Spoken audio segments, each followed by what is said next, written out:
سلامونه او ښې چارې. نن موږ او تاسو پر ځې خبرې کوو او دا د ځې لومبی درس دی.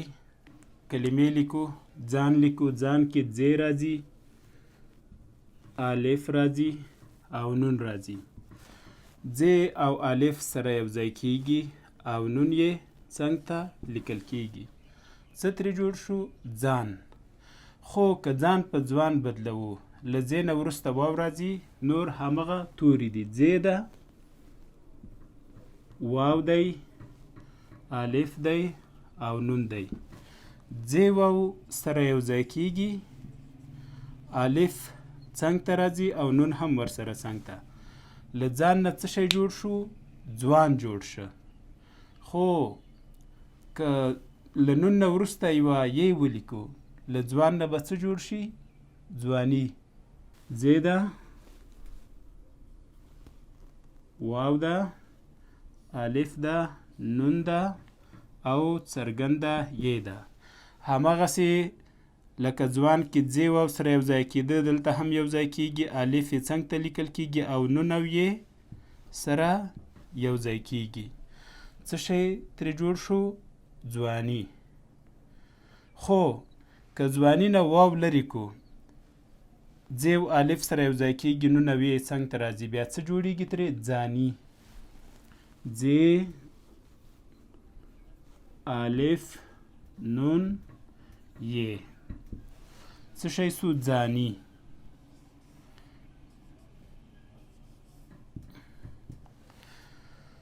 نو دا د درس اوله برخه وه چې د تورو په زیاتولو یا کمولو سره مختلفې کلمې جوړې شوې. ځاله. ځاله خو پېژنئ. ځاله کې ځې الف لام او ه راځي. وبه لیکو دا د مرغۍ. ځاله ده.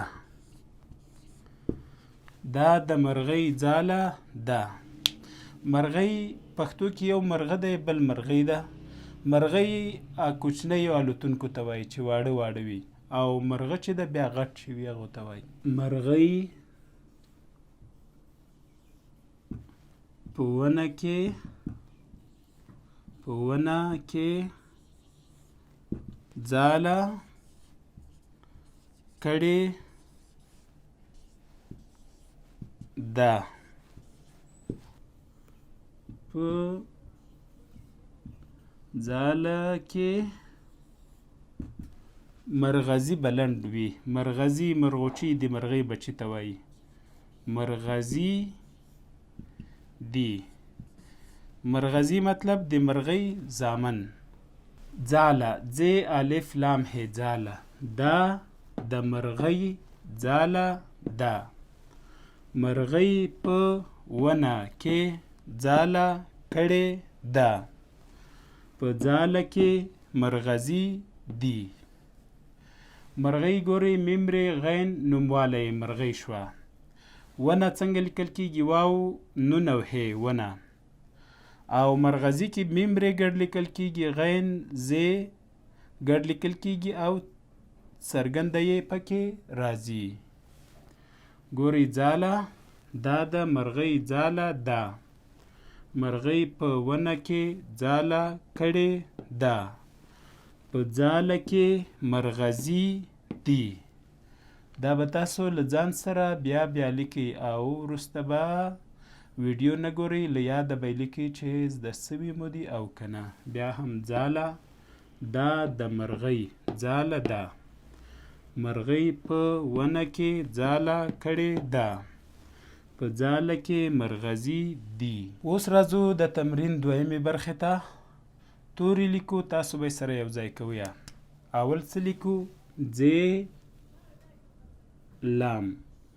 ځې او لام ګډ سره لیکل کېږي. څه ترې جوړېږي؟ ځل. ځل ځلا ته هم وایي. او هغه ټوټې ته وایي چې په خره د پاسه یا په اس د پاسه یا په غوا د پاسه اچول کېږي او له یخني نه یا د بار راوړلو په وخت ورباندې وي. اوس به ځې لام الف ولیکو. ځ لام ګډ لیکل کیږي، الف هم د لام د پاسه راځي. څه ترې جوړ شو؟ ځلا. اوس راځو ځ لیکو، واو لیکو، لام لیکو، نوموالی یې لیکو. ځ واو سره یو ځای لیکل کیږي، څنګ ته یې لام او یې ګډ لیکل کیږي. څه ترې جوړیږي؟ ځولۍ. ځ ده، کاف ده او ه ده. څه ترې جوړیږي؟ ځکه. ځ کاف ه درې واړه ګډ راځي.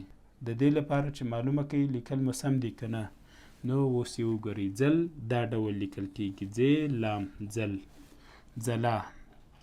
ځ لام الف ځلا. ځولۍ. ځ واو ګډ لیکل کیږي، لام او نوموالی ورسره ګډ راځي. او ځکه. ځ کاف ه ځکه. پښتو زده کړه فیسبوک پاڼه در سره خوښه او له نورو سره شریکه کړئ. پښتو لرنینګ یوټیوب چینل در سره سبسکرایب یا زنګوله او له نورو سره هم شریک کړئ.